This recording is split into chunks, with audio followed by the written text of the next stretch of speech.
नमस्कार, बहुत बहुत स्वागत है आप सभी का। शाम के 7 बजने को है और वक्त हो चला है आपके सबसे पसंदीदा शो म्हारो राजस्थान का। आप सबके साथ मैं हूं प्रियंका राय। और चलिए सबसे पहले एक नजर डाल लेते हैं कि 7 बजे की कौन कौन सी 7 बड़ी और अहम खबरें आपको बताएंगे। खबर नंबर 1 दिखाएंगे शेखावटी पर महामंथन की। खबर नंबर 2 होगी सौम्या का फिर से ग्रेटर राज की।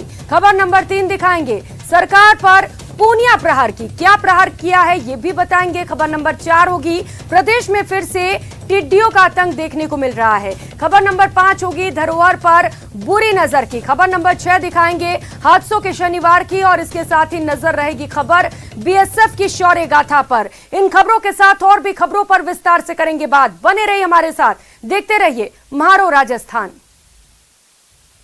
और बुलेटिन की शुरुआत बड़ी खबर से करेंगे। बुजुर्ग से 6 लाख रुपए की ठगी की गई और ठग मौके से फरार हो गया। एसबीआई बैंक में बुजुर्ग से ये ठगी की गई है। जयपुर में शातिर बदमाश ने बुजुर्ग को ठगा है। ईडी कराने के नाम पर बुजुर्ग से 6 लाख रुपए लिए और फिर बहाना बनाकर ठग मौके से फरार हो गया। सीसीटीवी में ये करतूत कैद हो गई है। तो ये सीसीटीवी फुटेज जो सामने आया इस वक्त आपको टीवी स्क्रीन पर दिखा रहे, एक बुजुर्ग को ठगी का शिकार बनाया गया है। 6 लाख रुपए ठग कर ठग मौके से फरार हो गया है। 85 साल के बुजुर्ग गणेश नारायण ने मुकदमा दर्ज करा दिया है। तस्वीरें सबसे पहले न्यूज 18 राजस्थान पर दिखा रहे हैं। एक बार फिर से ठगी की वारदात सामने आई है। जयपुर से खबर आपको बता रहे हैं जहां पर एक 85 साल के बुजुर्ग को ठगी का शिकार बनाया गया है। तो 6 लाख रुपए ठग लिए गए और फिर ठग बड़े आराम से बैंक से फरार हो गया। जयपुर से सहयोगी विष्णु शर्मा इस वक्त हमारे साथ जुड़ चुके हैं। विष्णु, पूरी जानकारी दीजिए, कैसे की गई ये ठगी और क्या कुछ अपडेट फिलहाल? देखिए प्रियंका, ये ठगी की वारदात गणेश नारायण नाम के व्यक्ति के साथ हुई जो करीब 85 साल के थे और ये किशनपुर बाजार में एसबीआई बैंक में रुपए जमा कराने के हिसाब से गए थे। लेकिन वहीं पर बैंक परिसर में एक युवक उनके पास आकर के बैठता है। सबसे पहले उसने बातचीत करना शुरू किया, उसके बाद में बताया कि आप बैंक में रुपए जमा कराने के बजाय आप इस 6 लाख रुपए की आप अपनी जो बैंक में जो कैश है उसकी एफडी करवाइए, आपको काफी मुनाफा होगा। ऐसे में बदमाश ने बहुत शातिराना तरीके से बातचीत में जहां से मैं बुजुर्ग को लिया और उसके बाद बुजुर्ग ने अपने जिंदगी भर की जो कमाई थी 6 लाख रुपए थे वो जब गणेश नारायण ने बैंक खाते से बाहर निकाले तो बुजुर्ग को एफडी करवाने के बहाने उसने रकम को अपने हाथ में लिया और उसके बाद कुछ देर में उनको वहीं बैठने के लिए कहा और बदमाश वहां से चकमा दे करके वहां से फरार हो गया। जब बुजुर्ग ने बदमाश जब बैंक परिसर में नजर नहीं आया तब बैंक कर्मचारी से पूछताछ की तो मालूम चला कि वो कोई बैंक कर्मी नहीं बल्कि एक शातिर ठग था जो कि गणेश नारायण के रुपए लेकर फरार हो चुका था। आखिरकार पुलिस मौके पर पहुंची लेकिन जब तक जो जिंदगी भर की कमाई थी वो गणेश नारायण गंवा चुके थे। अब कोतवाली थाना पुलिस इस पूरे मामले की जांच कर रही है, वहाँ मुकदमा दर्ज कराया गया और सीसीटीवी फुटेज में बदमाश का हुलिया जो है वो सामने है। पुलिस पड़ताल कर रही है कि ये बदमाश कौन है। फिलहाल आरोपी का पहचान नहीं हो पाई है। जी बिल्कुल विष्णु, देखिए ठग ऐसे ही लोगों की तलाश में रहते हैं जो मासूम है, भोले भाले हैं और 85 साल के बुजुर्ग को निशाना बनाया है। क्योंकि जो सीसीटीवी फुटेज आया हम देख पा रहे हैं विष्णु, साफ तौर पर इस ठग को देखा भी जा रहा है। क्या कहना है पुलिस का पूरे मामले पर? देखिए पुलिस का कहना है कि इस पूरे मामले में जो फुटेज सामने है उसके आधार पर बदमाश की तलाश की जा रही है। वो फिलहाल अभी नामजद नहीं कर पाए और ऐसे ही वारदातें और कहाँ हुई है ऐसे थाना की पुलिसों से भी पूछताछ की जा रही है ताकि बदमाश की जल्द से जल्द पहचान हो सके और पहचान के बाद में उसकी गिरफ्तारी हो सके। जी बिल्कुल विष्णु, तो गिरफ्तारी के लिए लगातार पुलिस कोशिश कर रही है लेकिन हम अपने दर्शकों से और पूरे प्रदेशवासियों से ये अपील करते हैं कि ऐसे ठगों के जाल में ना फंसे। बहुत शुक्रिया विष्णु आपका इन तमाम जानकारियों के लिए। और रुक लेते हैं एक और बड़ी खबर का। जालोर के भिनमाल से इस वक्त की बड़ी खबर सामने आ रही है। छात्रों का हंगामा देखने को मिला है। वन रक्षक भर्ती परीक्षा देने जा रहे छात्रों ने जमकर हंगामा किया। सांचौर से उदयपुर राजसमंद जाने वाली बस भीनमाल में खराब हो गई। बस स्टैंड पर परीक्षार्थियों ने इसे लेकर विरोध प्रदर्शन शुरू कर दिया। सांचौर प्रशासन ने परीक्षार्थियों के लिए स्पेशल बस की व्यवस्था कराई। तो तस्वीरें आप देख रहे हैं, परीक्षार्थी परीक्षा के लिए जा रहे थे और इसी दौरान बस खराब हो गई और जिसके बाद जमकर परीक्षार्थियों ने प्रदर्शन किया। जब हंगामा ज्यादा बढ़ा तो प्रशासन ने स्पेशल बस की व्यवस्था कराई और सभी परीक्षार्थियों को उससे रवाना किया। सांचौर से राजसमंद उदयपुर के लिए बस जा रही थी, ठीक है ना।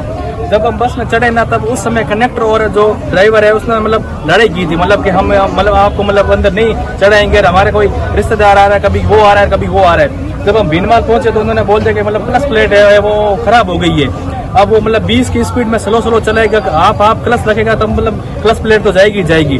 तब अब इनकी जिम्मेदारी बनती है कि दूसरी व्यवस्था करवाई, लेकिन हमने इनको 5-6 बार बोल दिया, मतलब इनको बोल दिया, वो कभी बोल रहे कि बस आ रही है, कभी बोल रहे उसमें चले जाओ, कभी उसमें चले जाओ, वो मतलब पूरी व्यवस्था नहीं कर रहे हैं।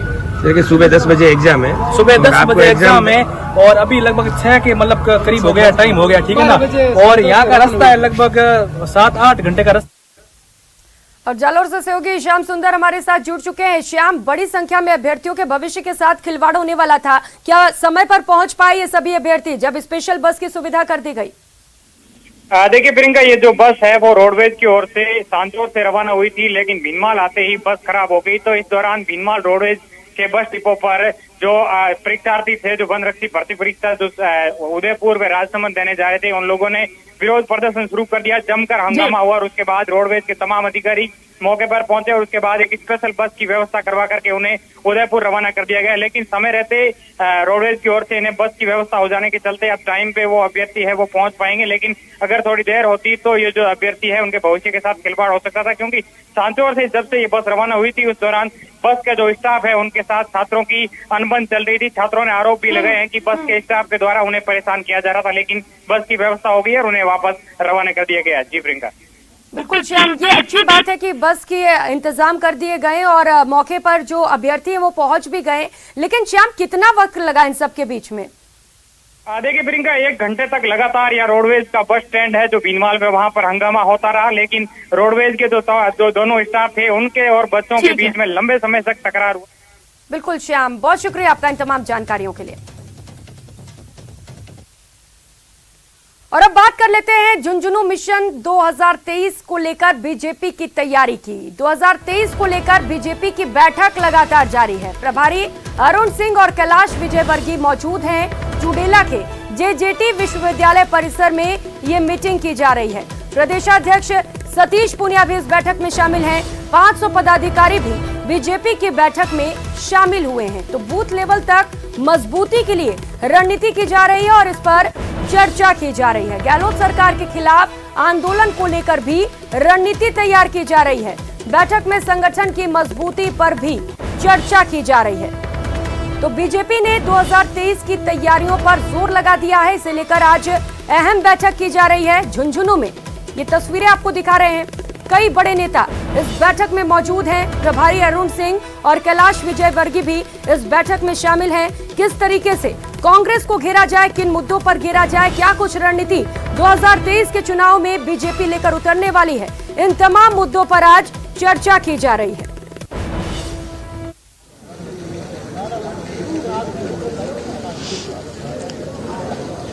और इस लिहाज से प्रदेश की कार्यसमिति लगातार नियमित अंतराल पर मिलती है। आमतौर पर गतिविधियां बड़े शहरों, बड़े संभागों तक सीमित होती हैं, लेकिन हमने कोशिश की कि पार्टी को भौगोलिक और सामाजिक रूप से जोड़ने के लिए अनेक क्षेत्रों में अलग अलग अवसर दिए जाएं। इस लिहाज से शेखावाटी का जो हृदय स्थल है, झुंझुनू वीरों की भूमि है, वहाँ पर मिशन 2023 का आगाज किया जाए। इस लिहाज से ये कार्यसमिति महत्वपूर्ण है।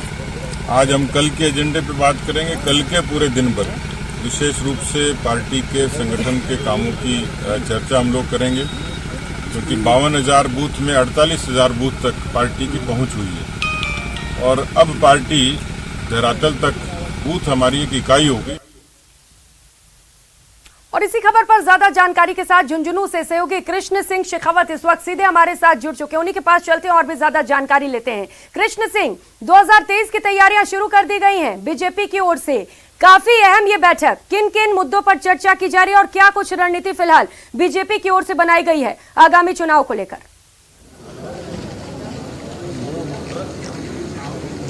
जी प्रियंका, मैं आपको बता दूं कि भारतीय जनता पार्टी मिशन 2023 की तैयारियों में पूरी तरीके से जुट गई है और यहाँ जो 2 दिवसीय महामंथन है वो जारी है। प्रदेश पदाधिकारियों की बैठक है वो करीब 1.5 घंटे चली है और अभी जो जिला अध्यक्षों और जिला प्रभारियों की बैठक है उसका दौर है वो शुरू हो चुका है। और किस तरीके से कांग्रेस सरकार को घेरा जाएगा इसको लेकर पूरा मंथन किया जा रहा है। साथ ही जिला अध्यक्षों और जिला प्रभारियों से उनकी उनके जिलों का भी फीडबैक लिया जाएगा। और ये आप मेरे पीछे देख सकते हैं कि जो कांग्रेस के कुशासन को लेकर किस तरह से घेरा जाएगा, कि कांग्रेस ने जो किसानों से वादा खिलाफी की है, महिलाओं पे दुष्कर्म के मामले हैं, अत्याचार के मामले हैं, साइबर क्राइम है, बिजली कटौती है और परीक्षाओं में पेपर लीक है, इन तमाम मुद्दों को लेकर है जो यहाँ के जो पदाधिकारी हैं जो बूथ लेवल तक जा सकते हैं उनको जिम्मेवारी सौंपी जाएगी।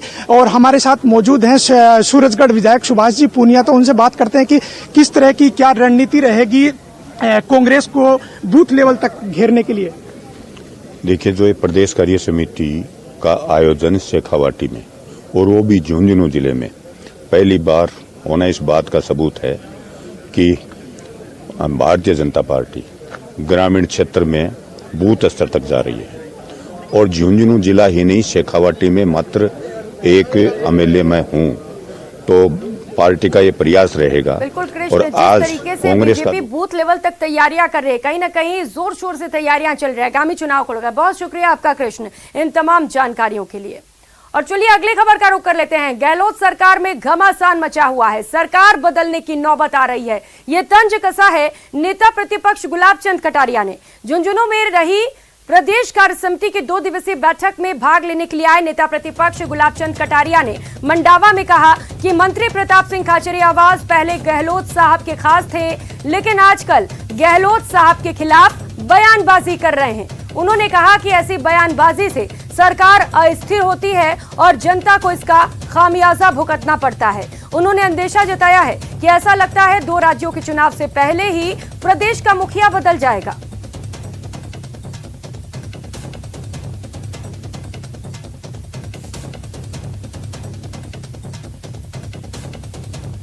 कल जो है ना वो गहलोत साहब के खिलाफ बयानबाजी करना शुरू किया है। हरीश चौधरी जो उनका ही खास आदमी था उसने भी पैंतरा खोला है और बाकी भी मंत्री एक दूसरे को ऊंचा नीचा कर रहे हैं। इसका मतलब निश्चित रूप से कोई तो बहुत बड़ा परिवर्तन होने जा रहा है, ऐसा अंदर ही अंदर कोई अंदेशा है। और जब सरकार अस्थिर होती है तो सजा जनता भुगतती है। और विशेष करके गहलोत साहब इतनी चालाकी से सरकार बनाए रखने के लिए वो सारे विधायकों को चाहे जो करो मुझे बनाए रखो, बस ये एक बात पर आ गए हैं। इसके कारण से सरकार के जो कामकाज है उसका जो दुष्परिणाम है वो जनता भुगत रही है और आगे भी भुगत। उधर भाजपा प्रदेश अध्यक्ष सतीश पूनिया ने भी आरोप लगाया है कि प्रदेश की मौजूदा सरकार का 4 साल का कार्यकाल कलंकित इतिहास जैसा है।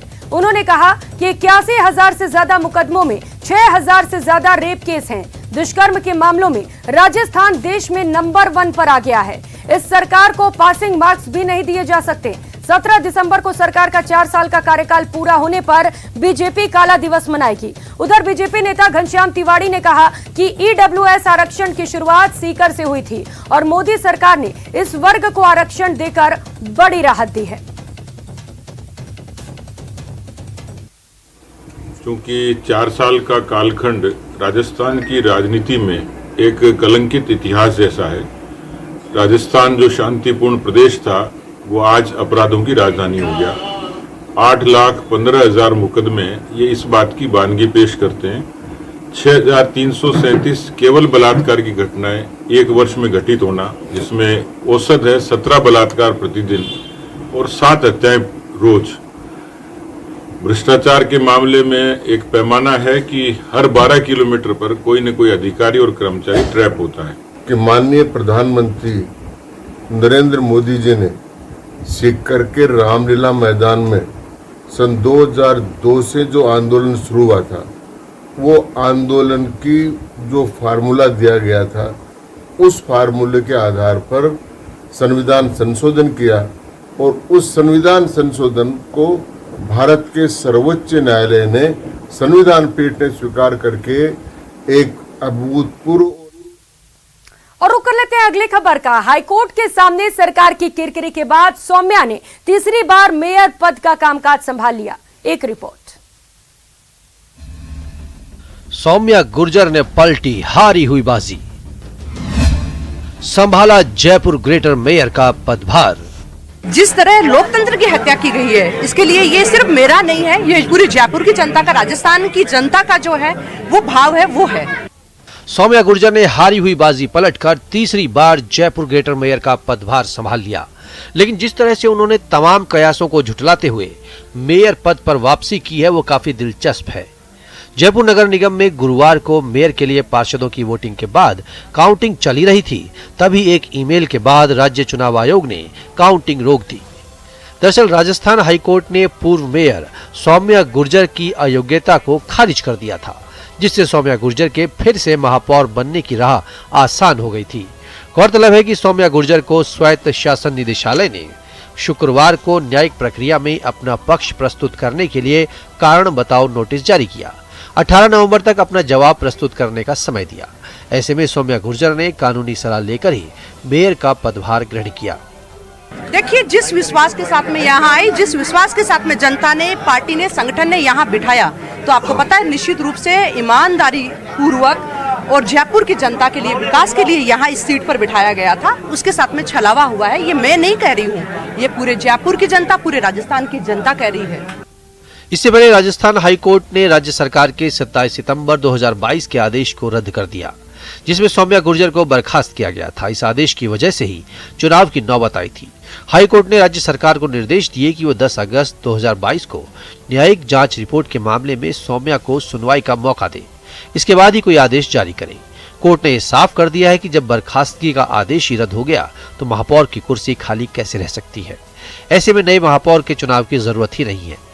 आपको बताते चले कि सौम्या ने महापौर पद से हटाने, 6 साल के लिए चुनाव लड़ने के लिए अयोग्य घोषित करने और वार्ड में उपचुनाव कराए जाने के राज्य सरकार के फैसले को अदालत में चुनौती दी थी। 4 जून 2021 को जयपुर ग्रेटर की साधारण सभा की बैठक में तत्कालीन आयुक्त यज्ञमित्र सिंह देव के साथ बदसलूकी और मारपीट की घटना हुई थी। उस समय मामले में ज्योतिनगर थाने में FIR दर्ज की गई थी। मेयर सौम्या गुर्जर और 3 दूसरे पार्षदों पर आरोप लगे थे, जिसके बाद से विवाद बढ़ा। सरकार ने मामले में एक्शन लिया और विवाद कोर्ट तक पहुंच गया था। न्यूज़ 18 राजस्थान के लिए जयपुर से रोशन की रिपोर्ट। तो ये प्रदेश में चल रहे राजनीतिक हालातों के बीच लगातार बयानबाजी कर रहे मंत्री राजेंद्र गुढ़ा के सुर शनिवार को कुछ बदले नजर आए। सीकर में देवीपुरा बालाजी मंदिर में चल रहे यज्ञ में शामिल होने के लिए गुढ़ा पहुंचे। यहां मीडिया से बातचीत में उन्होंने कहा कि पूरी कांग्रेस राहुल गांधी की भारत जोड़ो यात्रा और उनके नेतृत्व को लेकर एकजुट है। इसमें ना कोई अशोक गुट है और ना कोई पायलट गुट है। खुद के टिकट के बारे में पूछे जाने पर उन्होंने कहा, मुझे ना कोई टिकट का खतरा है और ना कोई मंत्री पद की कुर्सी का।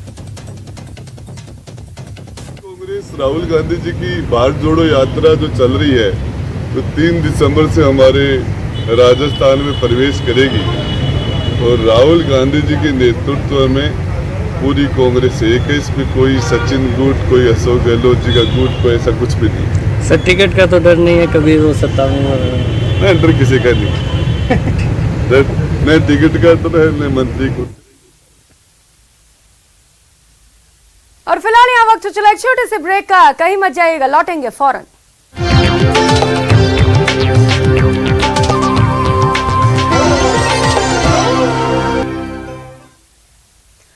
ब्रेक के बाद आप सभी का स्वागत है। प्रदेश में फिर टिड्डी कहर। जी हां, जालौर जिले के बागोड़ा और सायला क्षेत्र में एक बार फिर से टिड्डी का टेरर देखने को मिल रहा है। सैकड़ों हेक्टेयर में खड़ी किसानों की फसल को बर्बाद कर दिया है। एक के बाद एक कई हेक्टेयर खेत टिड्डी दल साफ कर चुका है। किसान परेशान हैं और अब सरकार की तरफ उम्मीद लगाए बैठे हैं कि सरकार जल्द से जल्द कोई कदम उठाएगी और रही सही फसल बच सकेगी, ताकि वे इसे बेचकर अपनी आजीविका चला सके।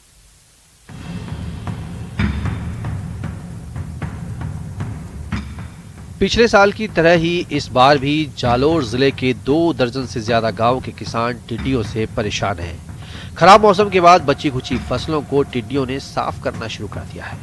हालांकि अभी स्पष्ट नहीं हो पाया है कि क्या इस बार भी टिड्डियों का यह दल पाकिस्तान से आया है या फिर यहाँ पर मौजूद अंडों से ही वापस उत्पन्न होकर ये अपना कहर बरपा रही है। दरअसल माना जा रहा है कि पिछली बार पाकिस्तान से बड़ी संख्या में आए टिड्डी दल के कुछ अंडे जमीन के अंदर रह गए थे और आबो हवा अनुकूल होने पर अंडों से टिड्डियां पैदा हो गई। इसे लेकर कृषि विभाग के अधिकारी भी पूरी तरह से जांच पड़ताल में जुटे हुए हैं। किसानों का कहना है कि दवाओं का भी टिड्डियों पर असर नहीं हो रहा है। में तीड़ आयो है, साप जीरान बीजा उग तो इस सब तो बिल्कुल इस सब नरायड़ो जो फसल पे जो फसल बिल्कुल साप नष्ट करे। टिड्डियों के हमले से परेशान किसानों ने तहसीलदार के साथ ही एसडीएम से मिलकर उन्हें अपनी समस्या के बारे में बताया। उन्होंने ज्ञापन सौंपकर प्रशासन से दवाइयों के छिड़काव करने के साथ ही मुआवजे की मांग की है। उधर मामले की जानकारी मिलने पर साइला उपखंड अधिकारी सूरजभान बिश्नोई ने पटवारियों की अलग अलग टीमों को गाँव में भेजकर सर्वे करने का निर्देश दिया है। इसकी मैंने किसानों को मेडिसिन का नाम लिख के दिया है, इसका स्प्रे करके देख रहे हैं। अगर उसकी रोकथाम होती है तो ठीक है, अन्यथा हम किसानों को इसकी सूचना देने के लिए जालोर भेजेंगे। कभी बेवफा मौसम तो कभी टिड्डियों के हमले जैसे अप्राकृतिक हमलों से किसान हमेशा आंसू बहाने को मजबूर हो जाता है।